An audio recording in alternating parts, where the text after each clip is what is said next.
J'étais une ado quand j'ai essayé de me suicider la première fois. Et si je savais ce que je sais aujourd'hui, eh bien, ça n'aurait probablement rien changé. Et ça n'aurait probablement rien changé parce que parfois ce que tu sais ne compte pas.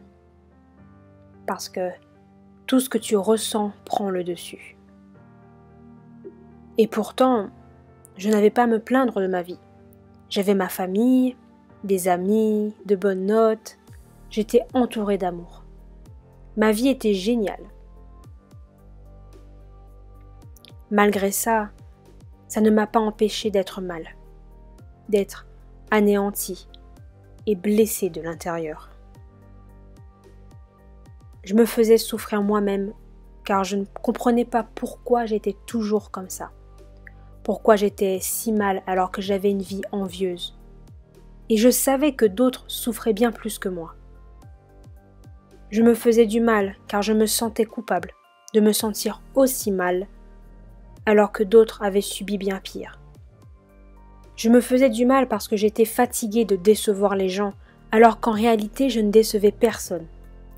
Je me faisais du mal parce que j'éloignais les gens que j'aimais alors que je ne le faisais pas. Je me faisais du mal parce que j'étais seule alors que je ne l'étais pas. J'avais cette manière de me voir qui ne changeait pas. Cette sensation d'être dégoûtée de moi-même, de ce que j'étais, de ce que je faisais. Et j'ai eu peur que ce sentiment ne parte jamais. J'avais peur de ne pas être assez bien, de ne pas devenir quelqu'un de bien. J'avais peur d'échouer dans mes projets, j'avais peur de ne pas avancer. En fait, j'avais tout de la vie d'une fille normale. Et j'étais totalement détruite à l'intérieur. J'avais ces idées noires qui me trottaient dans la tête, je me dévalorisais, je me rabaissais. J'avais cette petite voix dans ma tête qui me rappelait tous les jours que je n'étais pas assez bien et que je méritais pas d'être sur terre. Je voyais le mal partout, je me sentais misérable dans ce monde. Pour moi, j'étais insignifiante. Et je méritais aucune aide de quiconque. Et à ce moment-là, peu importe ce qui se passe autour de vous, ça n'a pas d'importance parce que c'est ce que vous ressentez qui compte et qui prend le dessus sur tout ce qui vous entoure. Tu es blessé et tu ne penses pas aux conséquences, à ceux que tu pourrais éventuellement blesser, briser si jamais tu partais. Parce qu'à ce moment précis, tu t'en fiches du après. Tu ne le vois pas. Il n'existe même pas pour toi. Je le sais.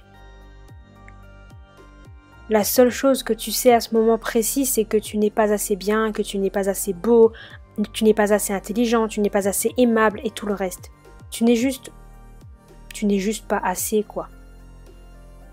Et moi, j'en avais marre de prétendre tous les jours, de faire semblant tous les jours. J'en avais marre de sourire, de rire, de pleurer, de crier, de hurler. J'en avais marre de tout. Alors un jour, je me suis décidée. J'ai attendu qu'il n'y ait personne chez moi pour être sûre de ne pas être interrompue et sauvée.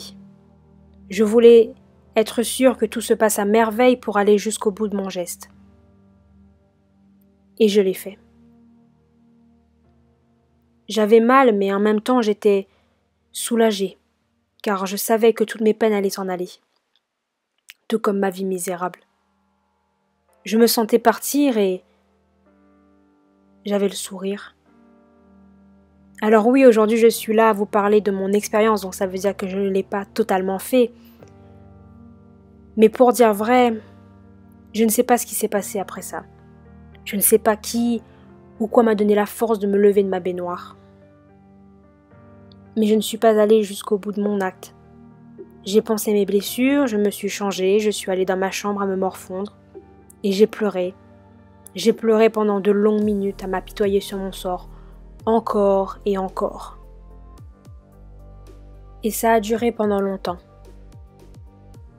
Je continuais de pleurer, je continuais d'avoir mal, je continuais de m'apitoyer sur mon sort, je continuais à me sentir coupable. je continuais en fait d'être au plus bas. Et ça n'arrêtait pas. Et je ne saurais vous dire comment j'en suis arrivée là aujourd'hui. J'ai tout simplement grandi, j'ai tout simplement appris. Et je ne vais pas mentir, il y a encore parfois où je me sens au plus bas, mais c'est plus comme avant. J'ai finalement compris ce qu'il fallait que je comprenne à cette époque. Et je tiens à vous dire que vous n'êtes pas seul. Et ce, même si vous le pensez. Un jour, vous allez comprendre. Et vous allez comprendre par vous-même. Vous irez mieux et vous serez heureux. Même si vous ne le pensez pas aujourd'hui, même si vous pensez que vous n'avez pas d'avenir, même si vous pensez que vous êtes médiocre, misérable, mal, au plus bas et que vous êtes insignifiant. Un jour, tout ça, ce ne sera que le passé. Ce sera terminé. Vous allez pas terminer un chapitre, mais vous allez carrément changer d'histoire, changer de livre. Comme je vous l'ai dit, après toutes ces années, j'ai enfin compris ce qui me terrorisait le plus, ce pourquoi j'étais si perdue, si seule, et que je me faisais du mal sans raison apparente. Et un jour, je sais que vous le trouverez aussi. En réalité, moi, j'étais terrifiée de vivre.